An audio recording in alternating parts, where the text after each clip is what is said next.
Hello welcome வணக்கம் நண்பா. Finally நீங்கள் எல்லாருமே எதிர்பார்த்துட்டு இருந்த நம்ம பிருத்விராஜ் சுகுமாரோட ஆக்டிங்கில் உருவான தி கோட் லைஃப் ஆடு ஜீவிதம் அப்படின்ற ஒரு மலையாள திரைப்படத்தை தமிழ் டபிள்யூஷனை இப்போ நமக்கு ஓடிடியில் எக்ஸ்க்ளூசிவாக ஸ்ட்ரீம் பண்ண போகிறாங்க.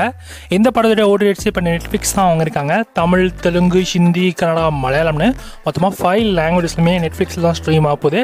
டேட்மே இப்போ கன்ஃபார்ம் பண்ணியிருக்காங்க. வர ஜூலை 19 அன்னைக்கு இந்த படம் தமிழ், தெலுங்கு, ஹிந்தி, கன்னடா, மலையாளம்னு மொத்தமாக 5 லாங்குவேஜஸ் நெட்ஃப்ளிக்ஸில் ஸ்ட்ரீம் பண்ண போகிறாங்களாம். யாரெல்லாம் இந்த படத்தை ஓடிடியில் பக்கம் வெயிட் பண்ணிருக்கீங்களோ ஜூலை 19 அன்னைக்கு இந்த படத்தை தமிழ் டபிள்யூஷன் உங்களுக்கு நெட்ஃப்ளிக்ஸில் அவைலபிளாக இருக்கும். அண்ட் படமும் பார்க்குறதுக்கு ரொம்ப நல்லாயிருக்கும். இந்த படத்தோட ஸ்டோரி ஸ்க்ரீன் பிளே எடுத்துக்கிட்டிங்க அப்படின்னா ரொம்ப ஸ்லோவாக தான் போகும், ஆனால் இன்ட்ரெஸ்டிங் ஏஜிங்காக கொண்டு போயிருப்பாங்க. படத்தோட மொத்த ரன் டைம் ஒரு 3 hours கிட்ட வரும். அந்த 3 hours பார்த்தீங்கன்னா ஸ்லோவாக போகிற மாதிரி தான் இருக்கும். ஸ்லோ பேஜ் மூவிஸ்லாம் உங்களுக்கு பிடிக்கும் அப்படின்னா கண்டிப்பாக நீங்கள் இந்த படத்தை ட்ரை பண்ணலாம். இந்த படத்தை பார்க்குறீங்க அப்படின்னா கண்டிப்பாக மனம் தைரியம் உள்ளவங்க மட்டும் தான் பார்க்கணும். ஏன்னா அவ்வளோ கொடுமையாக இருக்கும். செகண்ட் ஹாஃப்லாம் அங்கே பிருத்விராஜ் சுகுமார் நாங்கள் பாலைவனத்துலேருந்து அவர் எப்படி தப்பிச்ச போகிற அந்த சீக்வன்ஸ்லாம் காட்டுறப்ப நமக்கே கண் கலங்கும். வேறு லெவல் வெறித்தனமாக இருக்கும். ஓவராலாக ஒரு நல்ல படம் பார்த்த ஃபீல் கண்டிப்பாக கிடைக்கும்.